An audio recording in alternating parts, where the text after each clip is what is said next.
Hey everyone, welcome into Stand 'em Up with Brady and Reed from ZBR Sports. On this show, we'll be giving a weekly recap of the fights, fight news, and any results of the fight bets we made over the weekend. Make sure you give us a follow in the links down below and subscribe to us on YouTube. Thanks for listening.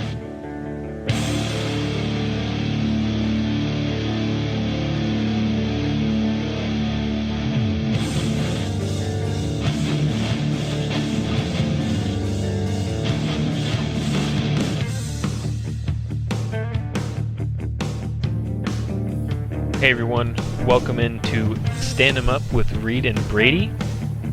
We're going to be breaking down UFC 297 a little bit. This is our first episode. We're going to try to deliver the content and have it released on Monday. We're a little late this week. But the early prelims, I didn't watch. Brady, did you watch the early prelims at all? I didn't start tuning in till the Gillian Robinson fight where she got the TKO. She's a beast. I will say that she beat the hell out of Iana. Never count her out. Her ground game's legit.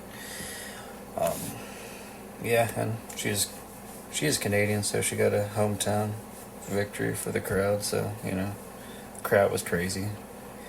The highlight of really the night for them, because I know most Canadians weren't successful, but. Yeah, the men went 0-7. The females were 2-0. Yeah. That's rough. Yeah, it wasn't very good.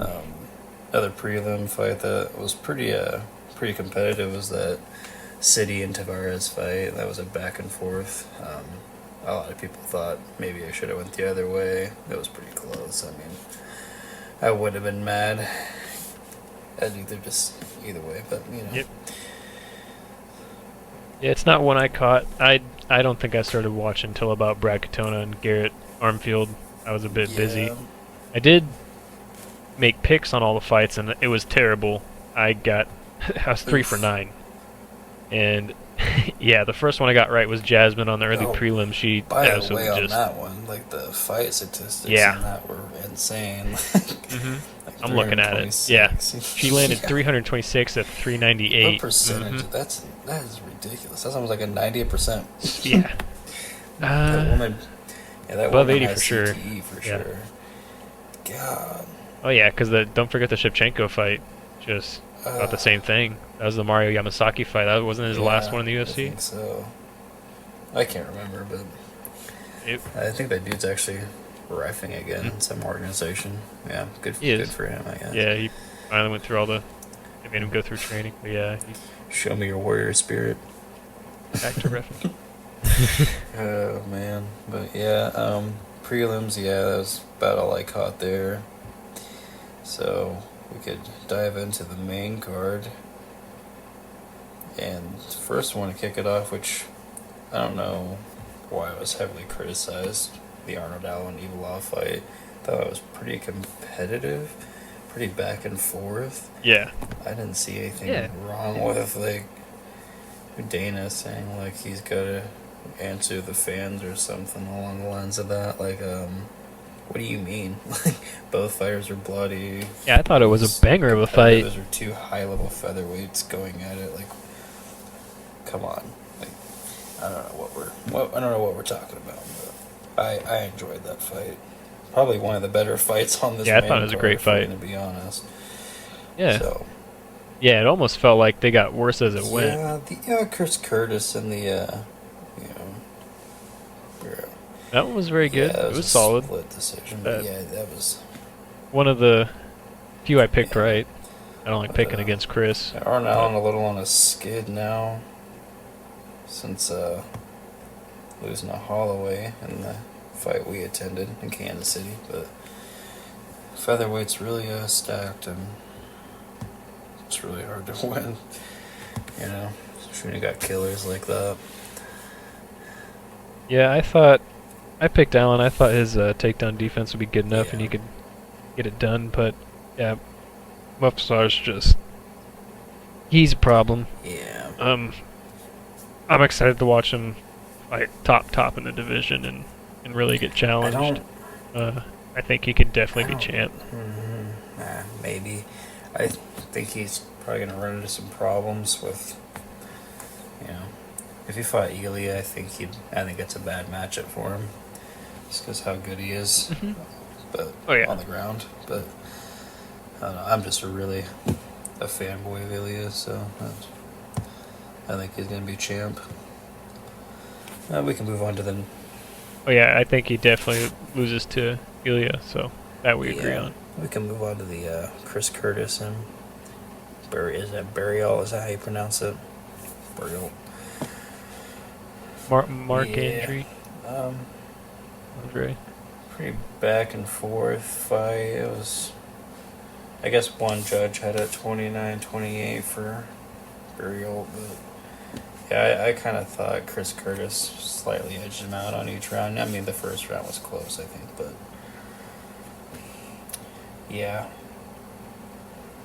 I thought Chris won that one too. It was a good fight, and I haven't watched Mark fight a lot. I think I've watched maybe I two have other of his seen it. fights, and he's always a solid fighter to watch. He brings it, and he's definitely exciting, and Chris Curtis definitely always down to Yeah. scrap. So I mean, I know Dominic Cruz said that it looked like they were sparring. Chris Yeah. Curtis definitely took that to heart, as he That's- should, because it definitely wasn't just Imagine sparring out there. fucking standing in front of Chris Curtis. Yeah, dude, that big hitting me. It's Yeah, not everyone just like.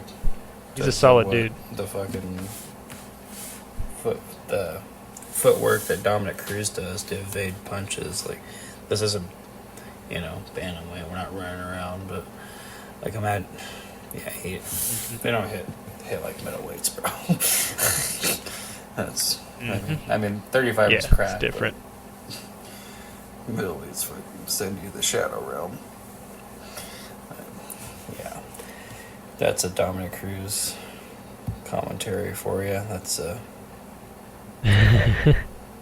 Yeah, it's always something controversial with him. It feels like especially something if- against the grain especially upset Daniel somebody. Cormier for whatever reason. oh yeah, I don't get that. Sometimes Bisping too. Yeah, Bisping's just the obnoxious Brit. So I mean, that's always he's true to himself. So I mean, I guess respect that. I think Dominic Cruz is just an ass. So yeah, we can. The Neil Magny. So Neil Magny versus Mike Bro. Malott. I thought Mike was gonna Should've take it. taken You freaking gassed out. I don't know what. Yeah, How do it, you let Yeah. that happen, man? that was tough. Yeah, That was tough to watch. That'll be a big learning experience Like, for him. Mm-hmm. Yeah, I thought he had it in the bag. I'd seen he said something after post fight, and I just I don't want to hear it. Yeah, that's Nothing against him, just like dang it, come on, so close. How old is this? But Neil Magny, the vet, just Yeah, Mike. being a bit of a gatekeeper yeah, and shutting him this out. dude's going nowhere. He's 32, and you can't beat Neil Magny, and you would gas out in front of your home crowd. No, loser. He's the biggest, Wow. biggest loser Dang. on the card. That's actually, it's close. He edges it out. We'll get to the next one in a little bit, but yeah, losing to Yeah. your home crowd against Neil Magny when you're like up 2 rounds, brutal. Yeah, it's tough. Yeah. Yeah. Well, let's move on to Raquel Oh, Pennington versus do we have Bueno to? Silva. Yeah, we got it. Man. I don't know if anyone listening has heard it, and I don't know if you have, Mhm. Brady, but Ryan Clark and DC today on their show. Did you? I think I sent it to you. What Ryan Clark said about that title fight in the bantamweight well, division. It's funny. Oh my, scorched funny. earth! It was. Although, It was. if And I don't think he's all that okay, wrong. maybe, but I also seen, I can't remember who it was, but someone said if I'm Valentina Shevchenko, I'm moving up to 35, getting that belt. Yeah. Because she'd probably wreck anyone right now at 35, unless Yeah, 25 and 15 is full of killers right now. Come back at retirement. This is sad. We can't have Rocket. Yeah, I would rather see dominance than this. Yeah, man, Juliana Pena. Honestly, if we're being real, I think Juliana probably is a champ if she would have been in there. I think she's injured right now, but so I think she's probably Raquel Pennington, but just better. And I don't know what the hell. I think Yeah. Myra Silva just had an adrenaline dump because she was so pumped. I read she said she got hit in the ear at some point in the fight, and it tore her drum. She didn't have like balance and something else the rest of the fight. And she was like, props to her for, you know, she got me and got me compromised. You know, she did what she needed to do. What yada yada. So, if that's true, sucks, but is what it is. It's a fight game. Yeah, I mean that's what happened. I mean, Bisping lost tonight and won the freaking belt. So I mean, Oh yeah, big time. Just yeah, gotta overcome I mean, it sucks. But, Really? I mean, I mean, me sitting on my couch watching. Yeah, suck it up, but pull your fucking earphone. Yeah. I know we Yeah, sound like such I fucking mean, keyboard but- faggots. Yeah. I mean, yeah, Keyboard warrior, whatever. Yeah, but you know, I mean, if you, the belt's on the line, man, you gotta do everything in your power to push through and get it done. And yeah, she just wasn't prepared, so that might be the only shot she gets too. So, yeah, very unfortunate for her because now you lost to Yeah, and they need to, fucking journeywoman, I should say, and Raquel. and they do need to blast the new talent at bantamweight, and I don't think Kayla Harrison's it. I have no clue how she's gonna If they make had weight. featherweight, I would buy it, but like, she's not gonna make 35, dude. What's gonna happen, dude, is closer to the fight, they're gonna realize is she can't make weight, and they're gonna do like some kind of catch weight, and they're probably just gonna do catch weight fights for her. I hope not. Me either. Yeah, it would. That would suck. I think you it's just really kind of dumb. All right, well, I don't get it. let's move off of Yeah. that silliness. I don't like talking about Kayla Harrison. We're giving her Well, attention. I mean, speaking of, like, she, I'm a bit of a hater. UFC, so yeah. Yeah, she is. Yeah, we'll end up talking about her a little bit. Yeah. I just she kills my mood. She's annoying. Yeah, she looks like she's on I like- roids big time. You know, she might pop during the dance. No, not Yeah. under this new drug. So. testing, but moving on. Sean Strickland versus Dricus Duplessis. Duplessis. Wow.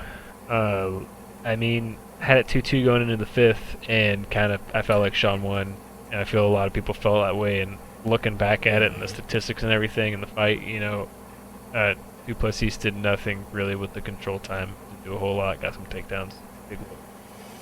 And it didn't feel like he really, you know, took it from the champ. Yeah. Just felt like it got Round given 5 to him. definitely went to Sean. Round 1 and 5 for sure. 3. Round 4. I think three was definitely for sure Duplessis, but you can swap 2 and 4 probably. You could argue those two, I guess. 2 and 3 is weird because, like, I think Dricus is. I think the only round that he outstruck Sean was in round 2, but I think yeah. Is that the round? I'd have to go back and watch this fight. I do. Might have I it do mixed up. think that Sean won 3-2. I think he had won 3 rounds to 2. I mean, he definitely won the 5th. Definitely won the 1st. And I want to say he won either the 2nd or 3rd round. I think Dricus obviously had round 4. So I mean, and he didn't do. Excuse me. He didn't do anything with the takedowns. I mean, I guess it really different judges, I guess, factor in takedowns. But I found this interesting that John Anik tweeted out the day after the fight that every one of Sean Strickland's split decision losses, Sal D'Amato, is that his name, is the judge that gives the nod to the other fighter in every single one of those split decision losses, to Cannonier, to then Duplessis, and another one I'm missing. I can't remember. I'd have to. That's I can interesting. I'll actually pull it up right now. Cannonier, Duplessis, and yeah, that actually might be it. Yeah, those two. Oh, unfortunate. Yeah, I mean, Duplessis he was a good matchup. You know, he run it. You know, he went forward. Yeah. He made Sean go backwards. Definitely. And I found it really interesting. Luke Thomas came out with a video breaking down kind of Sean's defense and how really good it is. But he commits so much to his defense when he stands in a certain way where he leans his head back that he leaves no room for himself to counter. So it's either I'm coming at you defense, then I'm coming to come back at you. He can't counter as well, so he might have to adjust. I feel like that's why he kind of gets stuck in like these really close decisions sometimes. And yeah, I'm not saying like it's bad because he's really smart defensively. He might just have to adjust a couple things. You know, I still think he should be champ, but who am I to say this time about him to be the middleweight champion of the world? So I don't know. And I think it's crazy. I think Sean Strickland matches up well with Izzy, but I don't think Duplessis matches up well with Izzy. And I think Sean Strickland should have kept going to the teep kick to the body because that was really working really well. And Duplessis isn't as good defensively as Strickland, so I think Izzy would probably just piece him up to a TKO, if we're being honest. Styles Yeah, I make could fights, see that. man. But honestly, Sean should just be Absolutely. the champ Yeah. right now anyway. And do you think they run it back? Think No. they're gonna push for the Izzy fight? Yeah. I think Yeah. they got, Yeah, you got a they feeling they're that pushing beef, for that fight. sure. I bet Izzy comes back. If he knocks out Duplessis, think he just retires after that? Or do you think he sticks around?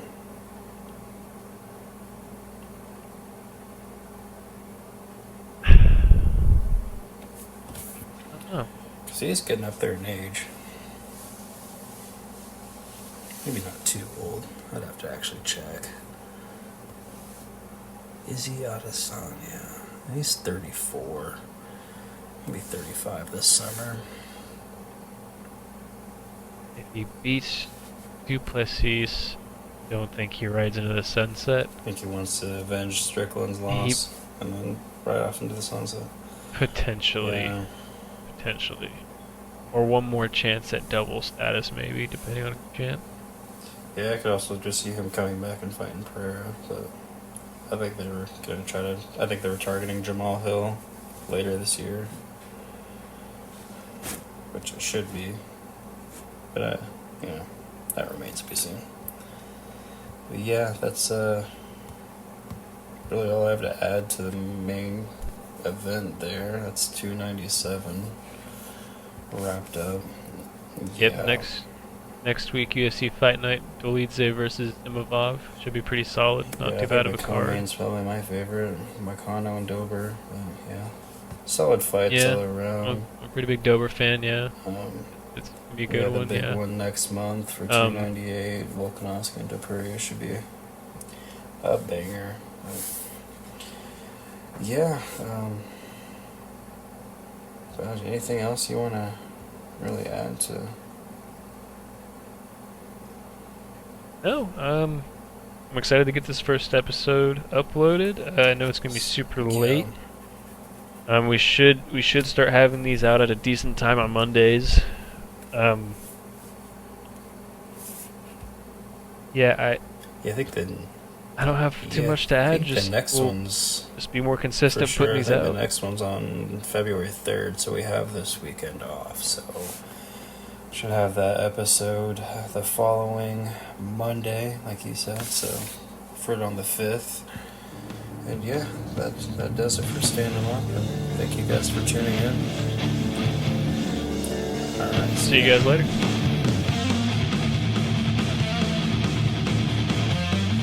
Thanks again for listening to Stand 'em Up on ZBR. Don't forget to follow the show on Twitter at ZBR Sports and subscribe on the YouTube channel so we can hit our goal of 50 subscribers. Thanks again.